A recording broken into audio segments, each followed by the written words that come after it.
إن الحمد لله نحمده ونستعينه ونستغفره ونعوذ بالله من شرور أنفسنا ومن سيئات أعمالنا من يهد الله فلا مضل له ومن يضلل فلا هادي له وأشهد أن لا إله إلا الله وحده لا شريك له وأشهد أن محمدا عبده ورسوله أما بعد فإن خير الحديث كتاب الله وخير الهدي هدي محمد صلى الله عليه وسلم وشر الأمور محدثاتها وكل محدثة بدعة وكل بدعة ضلالة وكل ضلالة في النار. أعوذ بالله السميع العليم من الشيطان الرجيم. بسم الله الرحمن الرحيم. يا أيها الذين آمنوا اتقوا الله حق تقاته ولا تموتن إلا وأنتم مسلمون. يا أيها الناس اتقوا ربكم الذي خلقكم من نفس واحدة وخلق منها زوجها وبث منهما رجالا كثيرا ونساء واتقوا الله الذي تساءلون به والأرحام إن الله كان عليكم رقيبا.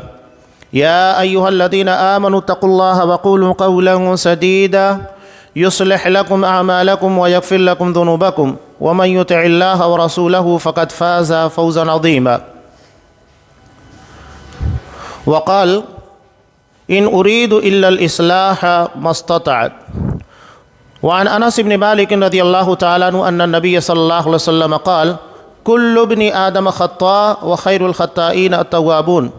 رواہ الترمذی فی ابواب صفت یوم القیامہ. تمام قسم کی تعریفات اللہ رب العالمین وحدہ لا شریک کے لائق و زیبا ہے، جو ساری کائنات کا تنہا خالق و مالک ہے، اور بے شمار درود و سلام ہوں اللہ کے آخری نبی جناب کریم محمد رسول اللہ صلی اللہ علیہ وسلم کی ذات مقدسہ پر. محترم حاضرین، عزیز ماں اور بہنوں، اصحاب کرام کی جماعت جس کے بارے میں نبی کریم صلی اللہ علیہ وسلم نے کہا کہ جس طرح میری فضیلت تمام نبیوں پر ہے اسی طرح میرے تمام صحابہ کی فضیلت تمام انبیاء کے صحابہ پر ہے. یہ عظیم جماعت جسے قرآن مجید نے کہا کنتم خیر امہ، تم سب سے بہترین جماعت ہو اور جو بھی ان کو فالو کرے گا وہ بہتر ہوگا. یہ جماعت کہاں سے آئی؟ ایسا تو تھا نہیں کہ اللہ نے آسمان سے ان لوگوں کو نازل کیا بغیر کسی خطا بغیر کسی غلطی کے پاک و صاف بنا کر، نہیں، بلکہ آپ صلی اللہ علیہ وسلم نے ان لوگوں کو کس سماج اور معاشرے سے باہر نکالا؟ وہ سماج اور معاشرہ جہاں جاہلی حمیت تھی، جاہلیت کا تعصب تھا، قبائل کے نام کے پر ایک دوسرے کے لیے مر مٹنے کا جذبہ تھا، جو شرک بدعات اور خرافات میں ڈوبے ہوئے، اور ان لوگوں کے عقیدے کا عالم یہ تھا اپنے ہاتھوں سے بتوں کو بناتے اور جب ضرورت پڑتی اسی کو گھول کر پی جاتے تھے. یہ وہ لوگ تھے جو اپنے ہاتھوں سے اپنی بچیوں کو زندہ درور کیا کرتے تھے، اور ان لوگوں کی کمائی کا عالم یہ تھا کہ لونڈیاں پال رکھی تھی اور انہیں فاحشہ طوائف بنا کر رکھتے اور انہی کی کمائی کے پر زندگی کا گزر بسر ہوا کرتا. یہ ایسا سماج اور معاشرہ تھا. آپ صلی اللہ علیہ وسلم نے اسی سماج اور معاشرے کو ڈیولپ کیا تھا. ہم یہ چاہتے ہیں کہ ہمارا معاشرہ اور بگڑے تو پھر ہم جاہلیت کی طرف چلے جائیں. اگر ہم یہ چاہتے ہیں کہ سماج اور معاشرہ بہتر ہو تو ہمیں وہی طریقہ اختیار کرنا ہوگا جو آپ صلی اللہ علیہ وسلم نے اختیار کیا. ایک آسان سی بات ہے، ہمارے یہاں ڈاکٹرز ہوتے ہیں جو ہمارے جسمانی بیماریوں کا علاج کرتے ہیں. ہم انہیں قدر کی نگاہ سے دیکھتے ہیں اس لیے کہ ہمارے سماج کی ضرورت ہے. اسی طرح بلکہ اس سے کہیں زیادہ اہم ہوتے ہیں ہماری روحانی بیماریوں کا علاج کرنے والے، جنہیں علماء فقہا کہا جاتا ہے. اور یہی وجہ ہے کہ جو علوم دینیہ کے اندر مہارت حاصل کرتا ہے اسے دکتورا کی ڈگری دی جاتی ہے، پی ایچ ڈی ہولڈر، یعنی اس نے علوم شریعہ کے اندر بہت مہارت حاصل کر لی ہے، اسے دکتور کہا جاتا ہے. یعنی جو ہمارے مسائل ہماری روح کا علاج کرتا ہے، غلط عقیدے کو صحیح عقیدے میں تبدیل کرتا ہے، ہماری فکر ہمارے منہج کو بگڑنے سے بچاتا ہے. یہ بتائیے کہ اگر ایک شخص پیشنٹ ہے، وہ ڈاکٹر کے پاس جاتا ہے، ڈاکٹر اس کا ٹریٹمنٹ کرتا ہے، بہت ساری رپورٹیں نکالتا ہے، اسے پتہ چلتا ہے کہ اس کو کینسر ہے یا شوگر ہے، بی پی ہے، جو بھی بیماری ہے۔ اب ڈاکٹر کیا کرتا ہے؟ اس کا علاج کرنے کے بجائے، اسے دوا دینے کے بجائے، احتیاط کرنے کا سلیقہ سکھانے کے بجائے سارے لوگوں کو آ کر بتا رہا ہے، اخبارات کے اندر دے رہا ہے کہ اس کو یہ بیماری ہے، وہ بیماری ہے۔ تو کیا اس سے اس کی بیماری ختم ہو جائے گی؟ اس کا علاج ہوگا؟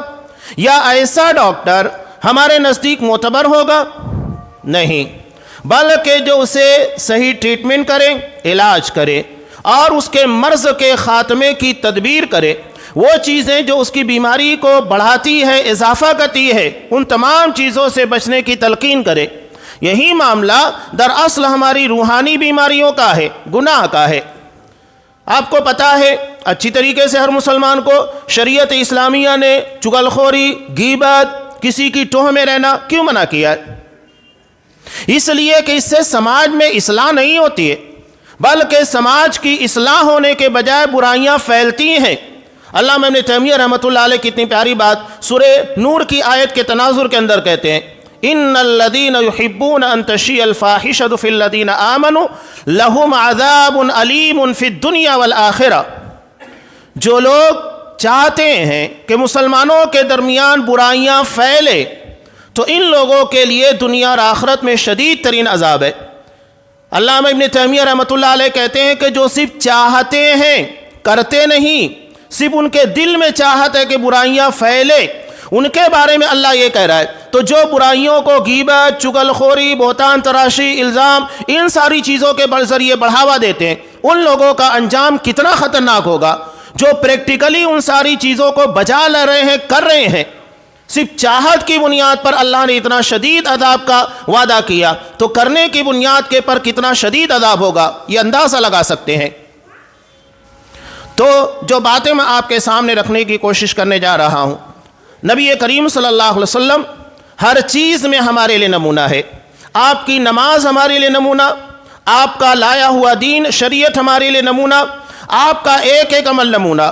اسی طرح آپ صلی اللہ علیہ وسلم نے جس طرح سماج اور معاشرے کی اصلاح کی ہے وہ بھی ہمارے لیے نمونہ ہے۔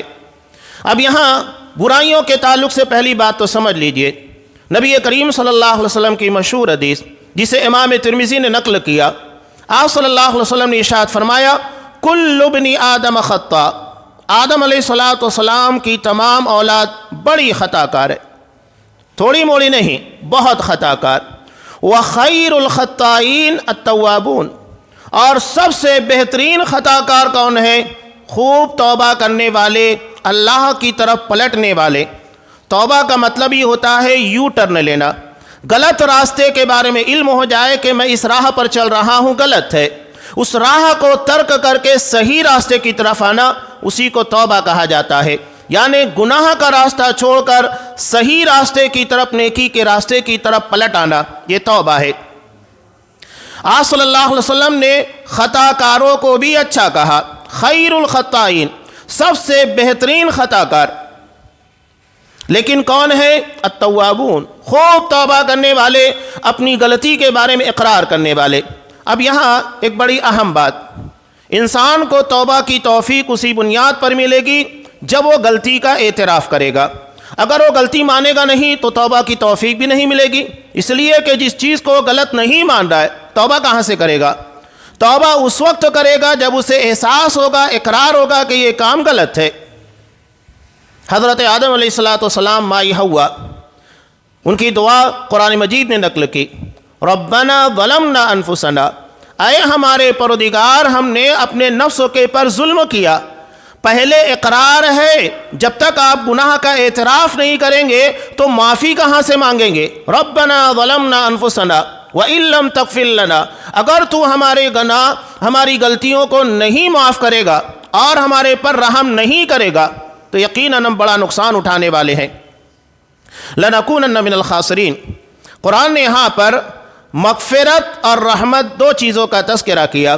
قرآن مجید میں بھی اللہ تبارک و تعالیٰ کی یہ دونوں صفتیں ساتھ میں آتی ہیں، ان اللہ کان غفور الرحیم واللہ غفور رحیم۔ عام طور سے آپ کو یہ غفور اور رحیم یعنی مغفرت اور رحمت ایک جگہ پر ملتی ہے، اس ضمن میں ایک روایت سامنے رکھیں تو مغفرت اور رحمت ان دونوں چیزوں کا صحیح طور کے پر اندازہ ہوتا ہے۔ امام نسائی نے اور امام بخاری وغیرہ نے اس روایت کو نقل کیا ہے۔ قیامت کے دن اللہ تعالیٰ ایک بندے کو بلائے گا، ہر کسی کا حساب ہوگا، ہر کسی کو اللہ کے سامنے تنہا پیش ہونا ہوگا، نہ ہمارا کوئی بھائی ہوگا، دوست ہوگا، باپ، کوئی نہیں ہوگا، اکیلے اللہ کی جناب میں ہمیں پیش ہونا ہوگا۔ یاد رکھیے گا، ہر کسی کو اللہ تبارک و تعالیٰ کے سامنے تنہا پیش ہونا ہے۔ وہ ذات جو علیم بذات الصدور ہے، ہمارے دل کی دھڑکنوں کے راز سے واقف ہے۔ اب اللہ اس کے سامنے کچھ گناہوں کا تذکرہ کرے گا۔ بندے کو پتا ہے کہ اللہ کو ان ساری چیزوں کا علم ہے، وہ بلا جھجک اعتراف کرے گا کہ اللہ یہ خطا، یہ گناہ مجھ سے ہوا تھا۔ اللہ کہے گا دیکھ، میں نے دنیا میں تیرے اس گناہ کے پر پردہ ڈالے رکھا، کسی کو معلوم نہیں ہوا کہ تو نے یہ گناہ، یہ غلطی کی تھی، میں نے اس کے پر پردہ ڈالا۔ جا، آج میں تیرے گناہوں کے پر اسی طرح پردہ ڈالے ہوئے ہوں۔ مغفرت کا مطلب ہی ہوتا ہے ڈھانپ لینا۔ عربی زبان میں مغفر کس کو کہتے ہیں؟ خوات کو، جو لڑائی کے وقت لوہے کا لباس سر کے پر پہنا جاتا ہے اسے خوات کہا جاتا ہے، جو پورے جسم، پورے سر کو ڈھانک لیتا ہے، خوات، اسے مغفر کہتے ہیں، ڈھانک لینے والا۔ تو اسی طرح مغفرت یعنی گناہوں کو ڈھانپ لینا۔ ہر جگہ آپ دیکھیے کہ مغفرت کی اہمیت ہے۔ نبی کریم صلی اللہ علیہ وسلم اللہ سے روزانہ مغفرت طلب کیا کرتے تھے، یہاں تک کہ ہر مردہ کے تعلق سے قرآن مجید نے بھی ہم کو جو دعا سکھائی، ربنا اغفر لنا ولاخواننا الذین سبقونا بالایمان، اے ہمارے پروردگار ہمیں بخش دے اور ان تمام بھائیوں کو جو ہم سے پہلے دنیا سے چلے گئے۔ نماز جنازہ کی دعا، اللہم اغفر لحینا ومیتنا، اے اللہ ہمیں بخش دے، جو زندہ ہیں جو مردہ ہیں تمام لوگوں کی بخشش کر۔ مغفرت بنیادی چیز ہے، اللہ معاف کر دے، گناہوں کو چھپا دے، یہ اہمیت رکھتا ہے۔ تو یہ مغفرت اور رحمت، اللہ گناہوں کو چھپا لے گا، کہے گا دیکھ میں نے دنیا میں تیرے اس گناہ کے بارے میں کسی کو بتایا نہیں، گرفت نہیں کی، جا آج میں تیرے اس گناہ کے بارے میں گرفت نہیں کر رہا ہوں۔ یہ مغفرت ہو گئی۔ رحمت کیا ہے؟ رحمت یہ ہے اللہ اس گناہ کو نیکی میں تبدیل کر دے گا، یعنی گناہ کو پکڑے گا نہیں، سزا نہیں دے گا، گرفت نہیں ہوگی، پلس یہ کہ اس گناہ کو نیکی میں کنورٹ کرے گا۔ جتنا گناہ کیا بجائے سزا کے اتنا اجر دیا جائے گا۔ بندہ خوش ہو جائے گا کہ اللہ میرے گناہ کو نہ تو اس کے بارے میں پوچھ تاچھ ہو رہی ہے، نہ سزا دے رہا ہے، بلکہ نیکیوں میں تبدیل کر رہا ہے۔ تو بندہ اپنے مزید گناہوں کے بارے میں کہے گا کہ اللہ میں نے فلاں گناہ کیا، فلاں گناہ کیا۔ اللہ کہے گا جا میں نے تیرے تمام گناہوں کو بخش دیا، اور ان تمام گناہوں کو بخش دینے کے بعد اسے نیکیوں میں تبدیل کر دیا، اس کے بعد اسے جنت میں داخل کرے گا۔ تو یہ ہے اللہ کی مغفرت اور رحمت۔ رحمت یہ ہے کہ گناہ کو نیکی میں تبدیل کر دے، سزا نہ دے بلکہ اسے نیکیوں کے اندر تبدیل کر دے، یہ ہے اہم چیز۔ اور قرآن مجید میں کئی جگہ ان چیزوں کا تذکرہ بھی ہے، یبدل اللہ سیئاتہم حسنات، کہ اللہ ان کے گناہوں کو نیکیوں میں تبدیل کر دے گا۔ یہ اسی بات کی تفسیر ہے جو اس حدیث کے اندر بیان کی گئی۔ تو یہ مغفرت ہے، ہر موڑ کے پر اس کی ضرورت ہے۔ تو نبی کریم صلی اللہ علیہ وسلم نے کہا کہ بہترین خطا کار کون ہے؟ جو اللہ سے مغفرت کے طلبگار، خوب توبہ کرنے والے۔ اب یہاں نیکیوں کے بارے میں گناہ کے تعلق سے جب ہمیں معلوم ہے کہ ہر آدم کی اولاد خطا کار ہے، کوئی ایسا نہیں ہے کہ جو گنہگار نہ ہو سوائے انبیاء کرام علیہم الصلاۃ والسلام کے۔ اب یہاں گناہ کے تعلق سے دو الگ الگ چیزیں ہیں کہ اصلاح کا طریقہ کار جدا جدا ہوگا۔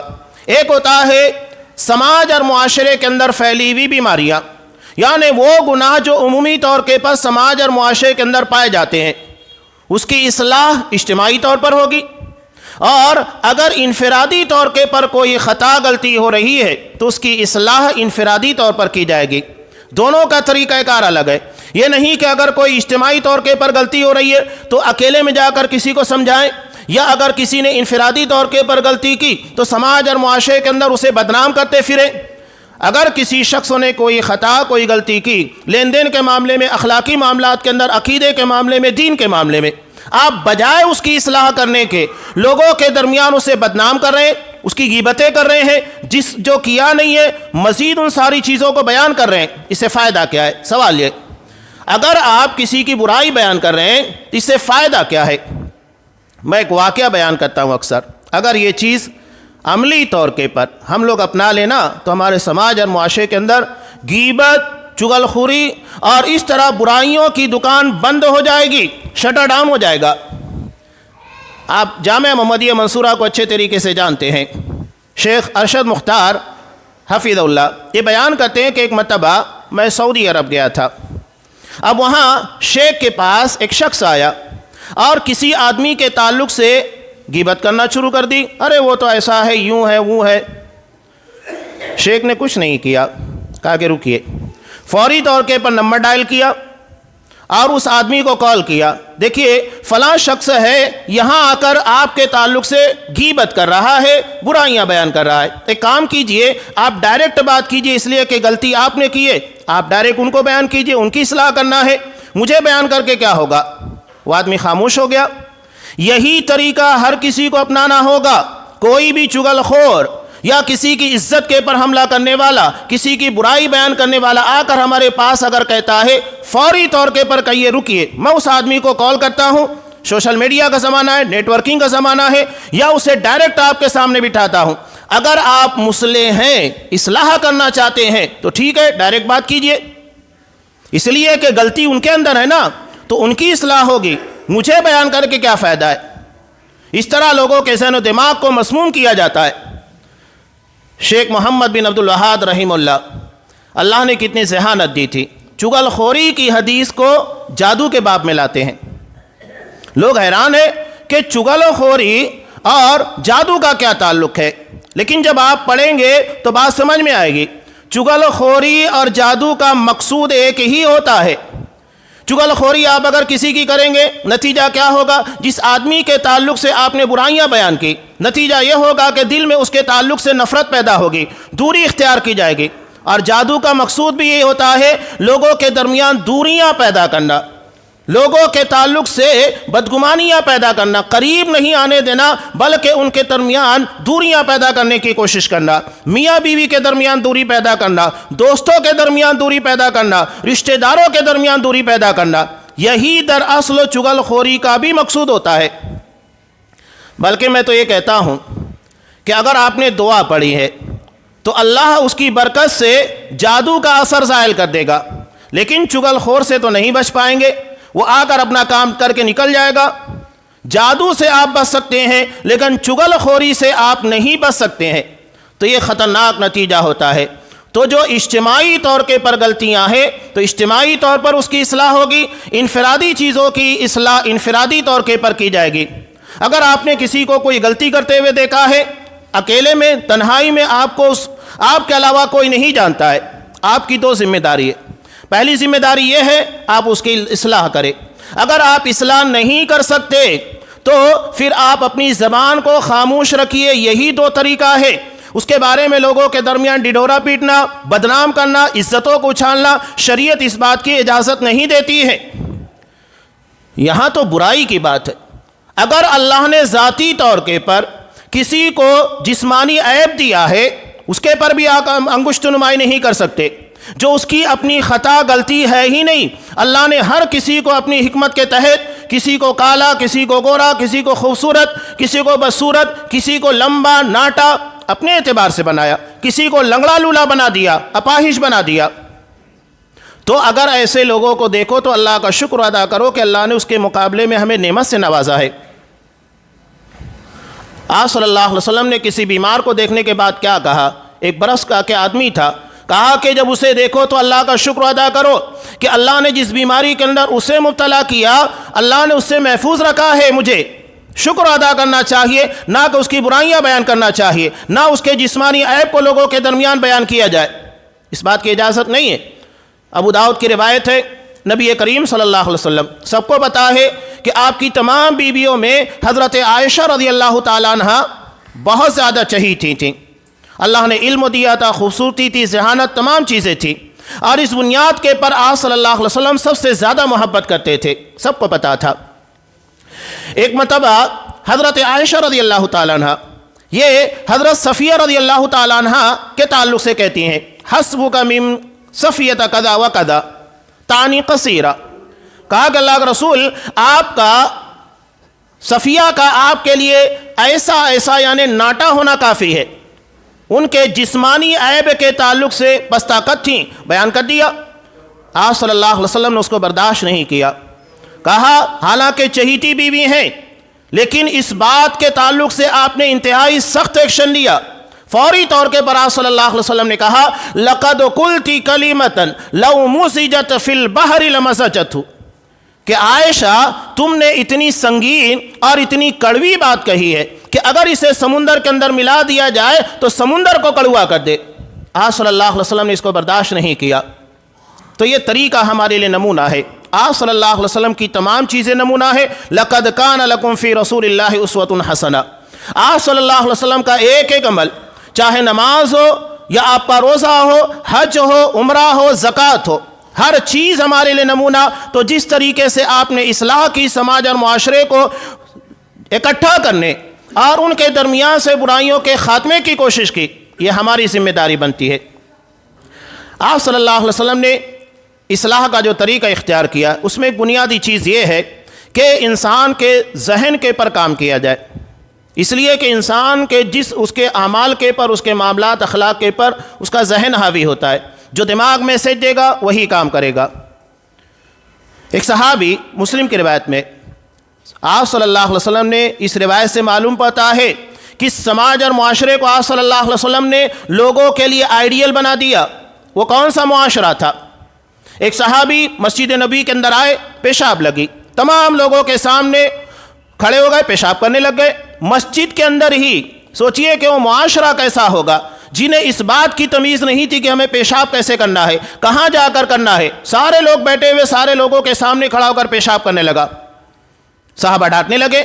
ہمارے یہاں بھی مسجد کے اندر اگر کوئی غلطی ہو، کسی کا غلطی سے موبائل سائلنٹ نہیں ہے، رنگ کے پر آ گیا، بجنے لگا، اس سے زیادہ شور ہم مچانے لگتے، یعنی کسی کی اصلاح کرنے کے بجائے مزید شر پیدا کرتے ہیں۔ یہ ہمارے لیے المیہ بنا ہوا ہے۔ آپ صلی اللہ علیہ وسلم نے صحابہ کو فوراً منع کیا، رکو، کوئی اس کو ڈانٹنا نہیں۔ اس کے بعد آپ صلی اللہ علیہ وسلم نے ان کو پیشاب کرنے دیا۔ پیشاب کر چکے، ایک دوسرے صحابی سے کہا ایک ڈول پانی لاؤ، اس کے پر ڈال دو۔ کچی زمین تھی، انہوں نے لا کر پانی ڈال دیا۔ اعتراض نہیں کیا کہ اللہ کے رسول پیشاب اس نے کیے، میں کیوں پانی ڈالوں؟ چپ چاپ اللہ کے رسول کا حکم مانا، لا کر پانی ڈال دیا۔ اس کے بعد آپ صلی اللہ علیہ وسلم نے انہیں اپنے پاس بلایا اور کہا کہ ان هذه المساجد لا تصلح لهذا، سنو مسجدیں ان ساری چیزوں کے لیے نہیں ہیں کہ یہاں پیشاب کیا جائے، گندگی کی جائے۔ یہ نماز کے لیے، اللہ کے ذکر کے لیے، قرآن مجید کی تلاوت کے لیے۔ آئندہ اگر تمہیں کچھ کرنا ہے تو مسجد میں اتنا ہی کام کرو، اس کے علاوہ کوئی کام نہ کرو۔ چنانچہ وہ کہتے ہیں کہ آپ صلی اللہ علیہ وسلم نے نہ مجھے ڈانٹا نہ غصہ کیے، یہ بات میرے ذہن و دماغ کے اندر ہمیشہ بیٹھی رہی اور میں نے کبھی آئندہ وہ غلطی نہیں کی۔ یہ ہے طریقہ اصلاح کا۔ ہمیں اصلاح مقصود ہونا چاہیے، مزید برائی پیدا کرنا یا اس کی عزت کو اچھالنا، مزید گناہ کی طرف لے کر جانا، یہ مسئلہ نہیں ہونا چاہیے۔ ابھی پیچھے کچھ معاملات اتنے سنگین آ گئے ہیں، سوشل میڈیا کا دور ہے، ٹیکنالوجی جہاں ہمارے لیے فائدہ مند ہے وہاں بہت زیادہ مضر بھی بن چکی ہے۔ لوگ کسی کی غلط حرکتوں کو ریکارڈ کرنے کے بعد بلیک میل کرتے ہیں۔ ابھی مالیگاؤں میں قریب میں ایک واقعہ پیش آیا، ایک نوجوان کے ساتھ اسی طرح حرکت ہوئی، آخر کار وہ اتنا مجبور ہوا، اس کے اپنے دوستوں نے اس کو بلیک میل کیا۔ نتیجہ کیا ہوا؟ بلیک میل کر رہے تھے، بلیک میل کرنے کا نتیجہ یہ ہوا اسے برداشت نہیں ہوا، وہ خودکشی کیا، آتم ہتیا کیا، مر گیا۔ اب بتائیے کہ اسے خودکشی کی طرف مائل کرنے والا ذمہ دار کون ہے؟ یہ کیا یہ نبی طریقہ ہے کہ ہم کسی کی غلطی کو دیکھنے کے بعد آج کی ٹیکنالوجی کا فائدہ اٹھا کر ریکارڈ کریں، اسے بلیک میل کریں، بدنام کرنے کی کوشش کریں، بجائے اصلاح کے ہم مزید بڑے گناہ کی طرف اسے ڈھکیلتے ہیں؟ یہ ہمارا معاشرہ بن چکا ہے۔ حضرت حاتب بن ابی بلتہ رضی اللہ تعالیٰ عنہ، ان سے ایک بڑی خطا ہوئی تھی۔ کیا ہوا تھا؟ آپ صلی اللہ علیہ وسلم خاموشی کے ساتھ بغیر اطلاع کے ہوئے مکہ کے پر حملہ کرنے کی پلاننگ کر رہے تھے۔ اب حضرت حاتب بن ابی بلتہ رضی اللہ تعالیٰ عنہ، یہ کوئی غلط ارادہ نہیں تھا، انہوں نے ایک خط لکھا مشرکین مکہ کو اور ایک عورت کو دیا جو اپنی چوٹی کے اندر باندھ کر لے جا رہی تھی کہ یہاں آپ لوگوں کے اوپر حملے کی تیاری ہو رہی ہے اور مسلمان آپ کے اوپر حملہ کرنا چاہتے ہیں. کوئی زیادہ بات نہیں تھی. اللہ تبارک و تعالیٰ نے آپ کو اطلاع کر دی. اطلاع کرنے کے بعد آپ صلی اللہ علیہ وسلم نے حضرت علی اور کچھ صحابہ کو بھیجا, کہا کہ روضہ خاک کے پر وہ عورت تمہیں ملے گی اور اس کے پاس خط موجود ہے. انہوں نے جا کر وہاں پکڑا, عورت انکار کر رہی تھی. حضرت علی رضی اللہ تعالیٰ عنہ نے کہا کہ دیکھو ہمیں اللہ کے رسول صلی اللہ علیہ وسلم نے کہا ہے تمہارے پاس خط ہے, مجبور نہ کرو. چنانچہ اس نے خط نکال کر دیا جو چوٹی کے اندر بنا ہوا تھا. اس میں صاف لکھا ہوا تھا کہ حاطب بن ابی بلتع کی طرف سے مشرکین مکہ کے نام, اور اس میں انفارمیشن تھی کہ یہاں مدینہ کے اندر مکہ والوں کے خلاف جنگ کی تیاریاں ہو رہی ہیں اور تم پر حملہ کیا جائے گا. حضرت عمر فاروق رضی اللہ تعالیٰ عنہ بہت جلالی شخصیت تھے. معلوم پڑا, کہا کہ اللہ کے رسول اجازت دیں میں اس کی گردن مار دوں گا. اور یہ کوئی چھوٹی غلطی نہیں تھی کہ دشمنوں کو اپنے حالات سے واقف کرانا اور انہیں خفیہ طریقے سے انفارمیشن دینا یہ بڑا سنگین جرم ہوتا ہے جنگی اعتبار سے. آپ صلی اللہ علیہ وسلم نے کہا کہ نہیں, پہلے انہیں اپنے تعلق سے صفائی دینے کا موقع دو. کہا کہ تم نے یہ کام کیوں کیا؟ انہوں نے کہا کہ دیکھیے مجھے تو پتا ہے کہ اللہ تبارک و تعالیٰ یقیناً مسلمانوں کو غلبہ دے گا, اس بارے میں کوئی شبہ نہیں. میں اللہ اس کے رسول سے محبت کرتا ہوں. اور وہ بدری صحابی تھے. اللہ کے رسول صلی اللہ علیہ وسلم نے بدری صحابہ کے تعلق سے کیا کہا؟ عمر اسے کچھ مت کہو, اس لیے کہ بدری صحابی ہیں. اور بدری صحابیوں کے تعلق سے اللہ تبارک و تعالیٰ نے کیا کہا ہے؟ اعملوا ما شئتم قد غفرت لکم, جو کرنا ہے کرو میں نے تمہاری ساری خطاؤں کو معاف کر دیا. اتنا بڑا اعزاز یہ شرکائے بدر کو ملا. انہوں نے کہا کہ اللہ کے رسول مجھے اس بات کا علم ہے, یقین ہے کہ اللہ یقیناً مسلمانوں کو غلبہ دے گا. میرے اصل میں بیوی بچے مشرکین کے درمیان ہے. میں چاہتا تھا کہ اس طرح ان لوگوں پر احسان کروں تاکہ وہ میرے بیوی بچوں کے ساتھ کوئی غلط حرکت نہ کرے, اور اس کے علاوہ کوئی مقصود نہیں تھا. تب آپ صلی اللہ علیہ وسلم نے انہیں معاف کر دیا. خطا ہوئی, غلطی بھی, چھوٹی غلطی نہیں تھی, لیکن چونکہ اللہ کی طرف سے مغفرت کا وعدہ تھا اللہ کے رسول نے بھی معاف کیا. اس کے بعد کوئی ایک مثال بتائیے آپ کہ کسی صحابی نے انہیں اپنی اس غلطی کے بارے میں متنبہ کیا ہو, ٹوکا ہو, چڑھایا ہو کہ تم نے وہ کام کیا تھا, مسلمانوں کے تعلق سے خبر گیری کی تھی, مخبری کی تھی, جاسوسی کی تھی. نہیں, کسی صحابی نے نہیں کہا. کیا ہمارے معاشرے کے اندر ایسا ہے کہ اگر کوئی خطا کرے, غلطی کرے, ہم اسے چھوڑ دیتے ہیں؟ آپ صلی اللہ علیہ وسلم نے منع کیا کہ اگر کوئی شخص تمہارے اپنے کسی گناہ کے تعلق سے, غلطی کے تعلق سے عیب دلائے تو تم اسے اس کے کسی خفیہ گناہ کے تعلق سے عیب مت دلاؤ. یہ مت کہو کہ تو نے یہ کیا تھا. ہمارے یہاں مزاج یہ کہ اگر کوئی ہماری غلطی کے اوپر ٹوکتا ہے فوراً پلٹ کر ہم اس کے اوپر حملہ کرتے کہ تو نے بھی تو یہ کیا ہے. آپ صلی اللہ علیہ وسلم نے منع کیا, نہیں, اگر کوئی تمہیں محروم کرتا ہے اسے عطا کرو. اگر تمہیں کوئی اپنی غلطی کے تعلق سے چڑھاتا ہے, یہ آسان زبان میں ہمارے معاشرے کے اندر چلتا ہے, آپ صلی اللہ علیہ وسلم نے کہا کہ آر دلاتا ہے, تو تم اسے اس کی کسی خفیہ غلطی کے تعلق سے عیب نہ دلاؤ, آر نہ دلاؤ. منع کیا آپ صلی اللہ علیہ وسلم نے. تو یہ انفرادی چیزوں کے تعلق سے آپ صلی اللہ علیہ وسلم کا نظریہ تھا. اب یہاں اجتماعی طور پر, یعنی اگر معاشرے کے اندر ایک گناہ, یہ غلطی عمومی طور کے پر پائی جاتی ہے تو آپ صلی اللہ علیہ وسلم نے اس کی اصلاح عمومی طور کے پر کی. یہاں دو چیزیں میں بیان کرنا چاہتا ہوں. سماج اور معاشرے کے اندر دو غلطیاں, ایک وہ ہے جو اعتقادی ہے, یعنی جو ہمارے عقیدے, ہمارے دین اور ہمارے منہج سے متعلق ہے, اس بارے میں آپ نے بہت سختی برتی.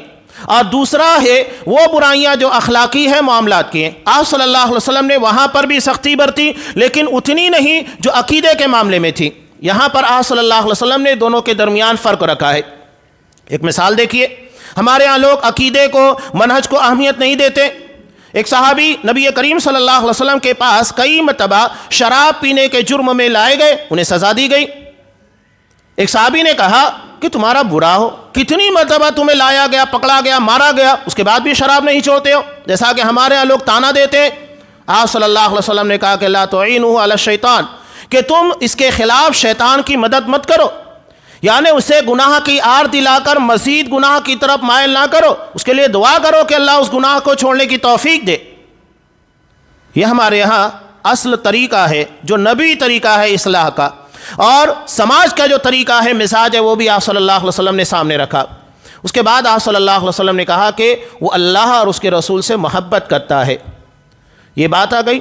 دوسری بات، یہاں اخلاقی گناہ تھا، آپ صلی اللہ علیہ وسلم نے کہا کہ اس کے بارے میں اسے آر مت دلاؤ اور شیطان کی مدد نہ کرو۔ دوسری طرف بخاری کی روایت میں ہے کہ آپ صلی اللہ علیہ وسلم مال تقسیم کر رہے تھے تو ذی الخویسرہ، یہ خوارج کا بانی ہے، سب سے پہلے آپ صلی اللہ علیہ وسلم کے پر اسی نے تنقید کی تھی، کہا کہ اللہ کے رسول جو مال آپ تقسیم کر رہے ہیں اس میں عدل اور انصاف کے تقاضوں کو ملحوظ خاطر نہیں رکھا گیا ہے۔ آپ صلی اللہ علیہ وسلم غصہ ہو گئے، کہا کہ روئے زمین کے پر اگر میں انصاف نہیں کروں گا تو کون انصاف کرے گا؟ نبی کی تقسیم کے پر اعتراض کر رہا تھا۔ تو یہ تنقیدی نظریہ جو اصلاح کا نہیں ہوتا ہے بلکہ لوگوں کو بدنام کرنے یا صرف لوگوں کو بگاڑ پیدا کرنے کا، یہ مطلوب نہیں ہے، اور نہ یہ ہمارے یہاں محمود ہے، لائق تعریف ہے۔ اصلاح جو ہوتی ہے تنقید برائے اصلاح ہونا چاہیے، نہ کہ برائے تنقید بس تنقید کر کے نکل گئے۔ ہمارے ہاں جماعتی معاملات کے اندر بھی یہ چیز بڑی خطرناک ہے، بس تنقید کرنا ہے، اصلاح نہیں۔ آپ اپنی اس تنقید کے ذریعے لوگوں کو سدھارنا چاہتے ہیں، سماج کی اصلاح کرنا چاہتے ہیں، فردوں کی اصلاح کرنا چاہتے ہیں، گناہ سے روکنا چاہتے ہیں، یا تو آپ اسے بدنام کرنا چاہتے ہیں۔ مقصود کیا ہے؟ انما الاعمال بالنیات، سارے اعمال دراصل نیتوں کے پر منحصر ہے۔ آپ کا مقصود کیا ہے کسی کی برائی کرنے کا؟ تو آپ صلی اللہ علیہ وسلم نے یہاں پر جو طریقہ اختیار کیا یہ اجتماعی ہے۔ اجتماعی طور کے پر کوئی گناہ اگر پایا جا رہا ہے اس کی اصلاح اجتماعی طور پر ہوگی، اور جو انفرادی طور کے پر ہو رہا ہے اس کی انفرادی طور کے پر اصلاح ہوگی۔ تو آپ صلی اللہ علیہ وسلم نے جب سماج اور معاشرے کے اندر دیکھا کہ کوئی گناہ جو عمومی طور کے پر پایا جا رہا ہے، جیسا کہ یہ ذی الخویسرہ کا مسئلہ تھا، خارجی تھا، بتانے کا مقصود یہ تھا کہ اخلاقی معاملات میں آپ صلی اللہ علیہ وسلم نے کیا طریقہ اختیار کیا، اعتقادی معاملے میں یہ پلٹ کر جانے لگا تنقید کر کے، تو آپ صلی اللہ علیہ وسلم نے کیا کہا کہ اس کی نسل سے ایسے لوگ پیدا ہوں گے جو قرآن مزے لے لے کر پڑھیں گے، بہت بہترین قرآن پڑھنے والے ہوں گے، لا یجاوز حناجرہم، قرآن ان کی حلق کے نیچے نہیں اترے گا، یعنی صرف زبان کے پر ہوگا، کردار ذہن و دماغ کے اندر فکروں میں نہیں ہوگا، اور ان کی نماز کے سامنے تم اپنی نماز ہلکی سمجھو گے۔ یہ عبادات یعنی قرآن کا پڑھنا اور اس کے بعد ان کی عبادتوں کے سامنے اپنی عبادت ہلکی سمجھنا۔ بعض لوگ اپنی عبادت اپنے تقوی کی بنیاد پر لوگوں کے درمیان شہرت چاہتے ہیں۔ آپ صلی اللہ علیہ وسلم نے کیا بتایا؟ صحابہ ان سے بہتر عبادت کرنے والا کوئی نہیں۔ اس کے بعد کہہ رہے ہیں کہ خارجیوں کے مقابلے میں تمہیں اپنا قرآن پڑھنا، اپنی نماز پڑھنا ہلکا لگے گا۔ اتنے زیادہ قرآن مجید کو بہترین پڑھنے والے، پابندی کرنے والے، عبادتوں کے پابند ہوں گے۔ دو چیزیں میں بتا رہا ہوں، معاملات، اخلاق اور عقیدہ۔ آپ صلی اللہ علیہ وسلم نے کہا اگر میں انہیں پاؤں گا تو عاد اور سمود کی طرح کاٹ کر رکھ دوں گا، اس لیے کہ جو فتنہ یہ لوگ سماج اور معاشرے کے اندر پیدا کرتے ہیں، ان کی عبادت، ان کا قرآن پڑھنا نہیں دیکھا جائے گا، ان کی فتنہ پروری دیکھی جائے گی۔ آج آپ اگر ان چیزوں کو اچھے طریقے سے دیکھنا چاہتے ہیں تو عالمی سطح کے پر اخوانیت اور اس سے جڑے ہوئے تحریکی یہ سب آپ کو نظر آئیں گے، جن کے نزدیک توحید کی کوئی اہمیت نہیں، نعوذ باللہ، جس کے پر نبیوں نے سب سے زیادہ محنت کی۔ جو ہماری بنیاد ہے، قبر میں وہی سوال ہوگا تیرا رب کون، تیرا دین کیا، تیرا نبی کون، آخرت میں بھی ہر جگہ پر اسی چیز کا سوال ہوگا۔ ان لوگوں کے نزدیک اس کی کوئی اہمیت نہیں۔ یہ لوگ کہتے ہیں نعوذ باللہ فیس بک وغیرہ سوشل میڈیا کے پر اپنے بچوں کو مدینہ نہ بھیجو، مدینہ یونیورسٹی جائیں گے، عقیدہ پڑھیں گے، توحید کے نام کے پر نعوذ باللہ فتنہ پیدا کریں گے سماج اور معاشرے کے اندر۔ یہ ان لوگوں کی سوچ ہے۔ کچھ لوگوں نے کہا یہ ان لوگوں کی سوچ اور نظریہ دیکھیے کتنے گھٹیا لوگ ہیں جنہیں عقیدے کی فہم نہیں۔ وہ کہتے ہیں کہ محمد بن سلمان کو گاندھی جی کی سمادھی پر چلا جانا چاہیے تھا، کوئی بڑا مسئلہ نہیں تھا، اور یہ تنقید کرتے دوسرے معاملات کے پر۔ ان لوگوں کے نزدیک عقیدے کی کوئی اہمیت نہیں۔ یہ ہے 5 روپے کی چائے پیئیں گے اور عالمی سطح کے پر بات کریں گے، جن کی اپنی باتیں ان کی اولاد نہیں مانتی ہے، ان کی بیوی نہیں مانتی ہے، گھر میں نہیں چلتی ہے، یہ عالمی سطح کے پر باتیں کرتے ہیں، سعودی کو مشورہ دیتے ہیں ایسا کرنا چاہیے ویسا کرنا چاہیے۔ یہ ہمارے ہاں نظریہ ہے۔ یہ مزاج ہے۔ تو آپ صلی اللہ علیہ وسلم نے اخلاق اور معاملات اور عقیدے دونوں کو الگ رکھا۔ خوارج کے اندر عقیدے کا بگاڑ ہے۔ عبداللہ ابن مسعود رضی اللہ تعالیٰ عنہ کا بہت پیارا قول ہے، بعض لوگ کہتے ہیں کہ یہ دراصل آپ صلی اللہ علیہ وسلم کی حدیث ہی ہے، یہ قرب قیامت کی نشانیوں میں سے ایک نشانی ہے۔ کہا کہ تمہارے درمیان قراء بہت زیادہ ہوں گے، قرآن اچھا پڑھنے والے، لیکن فقہا کی قلت ہوگی، یعنی دین کو صحیح طور پر سمجھنے والے۔ میں یہی کہتا ہوں نا کہ فتنے اگر پیدا ہوں گے، یہ خارجیوں کا فتنہ یا مختلف فتنے آئیں گے، ان کا مقابلہ کون کرے گا؟ جو قرآن اچھے طریقے سے پڑھتا ہے یا وہ جو دین کی صحیح سمجھ رکھتا ہے؟ فقہا علماء فتنوں کا مقابلہ کرتے ہیں، قراء نہیں۔ آج ہمارے یہاں مزاج بن، اس کا مطلب یہ نہیں کہ آپ اپنے بچوں کو حافظ قرآن مت بنائیے، قرآن کی تعلیم مت دیجیے، نہیں، آپ بیلنسنگ سیکھیے کہ قرآن کی تعلیم کے ساتھ دین کی صحیح سمجھ بہت ضروری ہے۔ اللہ کے رسول نے کیا کہا؟ من یرید اللہ بہ خیرا، اللہ جس کے ساتھ خیر کا ارادہ کرتا ہے، یفقہہ فی الدین، اسے دین میں سمجھ عنایت کرتا ہے، دین کا شعور عطا کرتا ہے، دین کی فقاہت دیتا ہے۔ یہ خارجیوں کا جو بڑا مسئلہ پیدا ہوا تھا، حضرت عبداللہ ابن عباس رضی اللہ تعالیٰ عنہ گئے، اللہ نے ذہانت دی تھی، 400 سے 500 لوگوں نے جگہ پر توبہ کی کہ ہم جو نظریہ جو سوچ رکھے تھے وہ غلط ہے، اور یہی غلط عقیدہ، غلط منہج لوگوں کے درمیان بگاڑ کی بڑی وجہ بنتا ہے۔ یہ لوگ مسلمانوں کے خلاف ننگی تلوار اٹھائیں گے لیکن کفار اور مشرکین کے خلاف نہیں بولیں گے۔ اس وقت بھی دیکھیے خوارج نے حضرت علی رضی اللہ تعالیٰ عنہ، امیر معاویہ، ان لوگوں کے خلاف تلوار اٹھائی، لیکن کفار مشرکین کے خلاف کبھی نہیں۔ یہ ہمیشہ یہود، نصارہ اور رافضیوں سے ملے ہوئے ہوں گے، مسلمانوں کے لیے صرف نعرے لگائیں گے اور انہیں لے جا کر مصیبت کے اندر پھنسائیں گے، خاص طور سے نوجوانوں کو۔ تو دونوں اپنی اپنی جگہ پر ہے کہ غلطی جس انداز کی ہو اس انداز میں اس کی اصلاح ہوگی۔ عقیدے اور ان ساری چیزوں کی غلطیاں جو عمومی طور پر لوگوں میں پھیل رہی ہے، اس کی اصلاح اسی طریقے پر ہوگی، شدت کے ساتھ ہوگی، اس لیے کہ ہمارے دین ہمارے عقیدے کا معاملہ ہے۔ انفرادی اخلاقی غلطیاں اسی انداز سے اس کی اصلاح کی جائے گی جیسا آپ صلی اللہ علیہ وسلم نے اختیار کیا۔